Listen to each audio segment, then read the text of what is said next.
Papa, pourquoi tu veux m'envoyer rejoindre Mère sur Terre?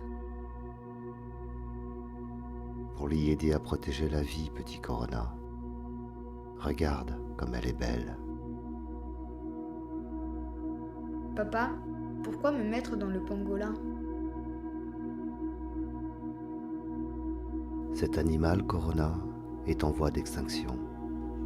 Et pourtant les hommes continuent à le braconner, de le manger, d'en faire un trophée. C'est donc un symbole, et ce sera la première étape de ma leçon.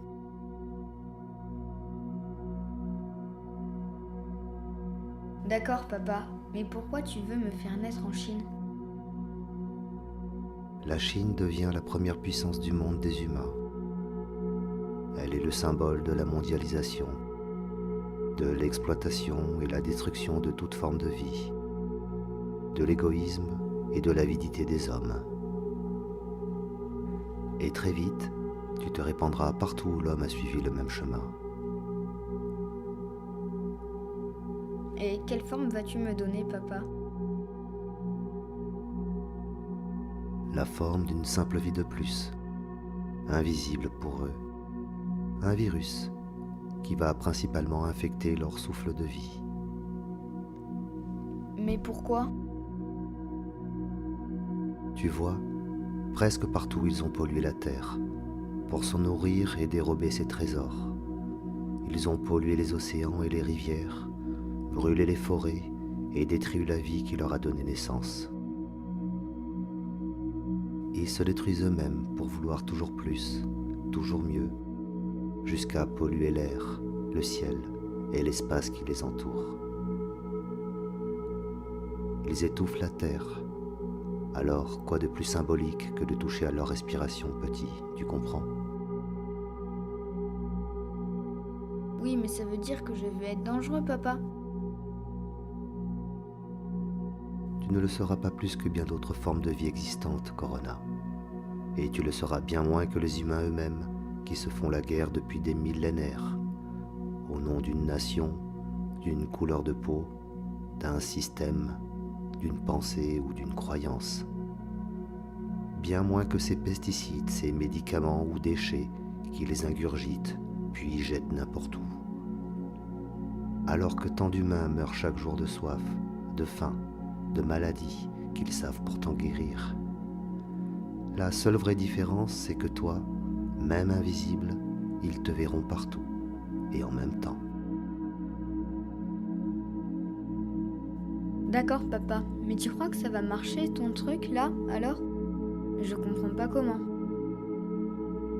Puisque les hommes ont perdu la raison du cœur, tu vas les toucher dans leur corps. Certains par la maladie, les autres par ces émotions qu'ils ne savent pas goûter en silence et écouter avec calme. Tu vas aussi les toucher dans leur esprit, ce temple inventé du petit moi, où réside tout leur vieux savoir et conditionnement du passé, rempli de cupidité, d'égoïsme et d'avidité.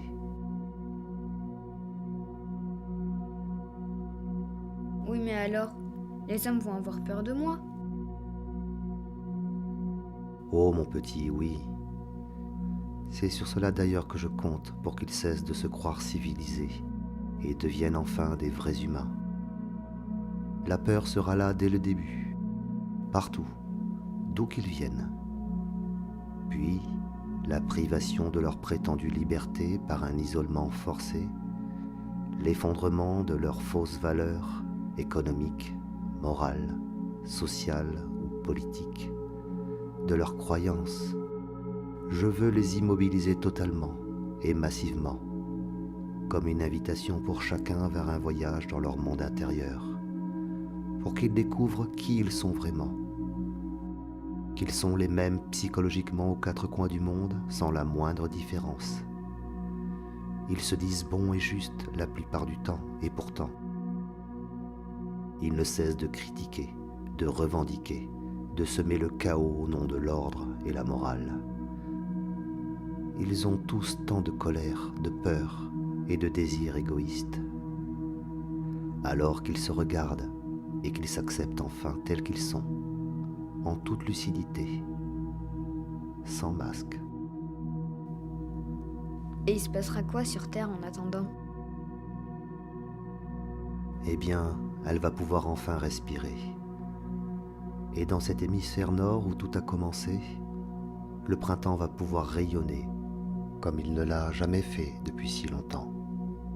Et lorsque tout sera terminé, pour ceux qui auront suffisamment regardé en eux, trouver la paix, la sérénité, la simple joie d'être plutôt que le plaisir de paraître, lorsque ceux-là lèveront les yeux, ils redécouvriront comme la vie est belle, si précieuse, l'air si pur. Ils verront des eaux cristallines et entendront le chant du vivant. Ils redécouvriront qu'ils ont une famille, des voisins, souriront de tout et de rien, même à l'inconnu. Et lorsqu'ils retoucheront à la terre, beaucoup lui donneront plus qu'ils n'en prendront. Et peut-être qu'ils seront assez nombreux pour inventer un nouveau monde, dénué du pouvoir de l'ego, du monde du désir et de la peur. Tu es dur, papa. Tu aurais pu alerter avant de taper aussi fort. Mais Corona, avant toi, j'ai envoyé plein d'autres petits, de tout type, des maladies comme des arcs-en-ciel, une simple brise ou la douceur d'une fleur, d'un arbre pour les envelopper, même une poignée d'hommes pour les guider.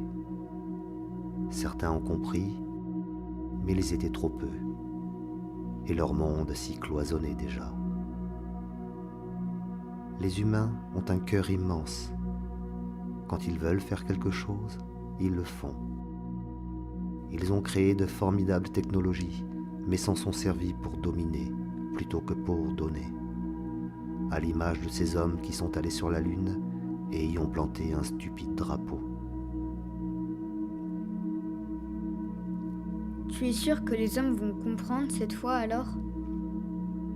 Je ne sais pas, Corona. Je n'ai ni espoir, ni attente. Les hommes ont toujours eu leur destinée dans leur cœur plutôt que dans leurs mains. Peut-être seront-ils bien plus nombreux cette fois-ci à s'ouvrir à la vie et devenir leur propre lumière. Nous verrons bien. Mais je ferai tout ce qu'il faut pour préserver la Terre. Merci, papa, de m'avoir dit tout ça. Alors, tu es prêt maintenant? Oui, papa. Alors, j'y vais.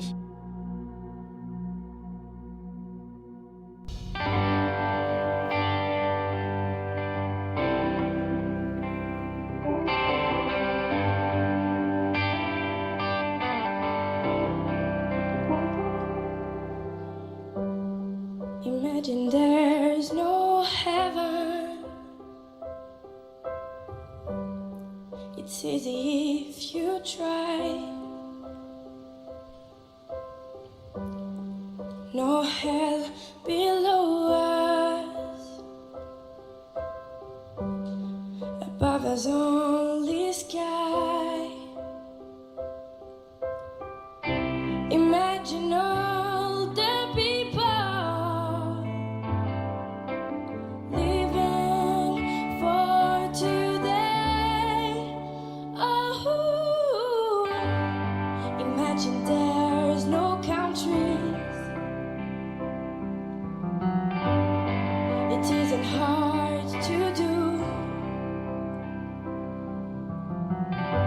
No need to keep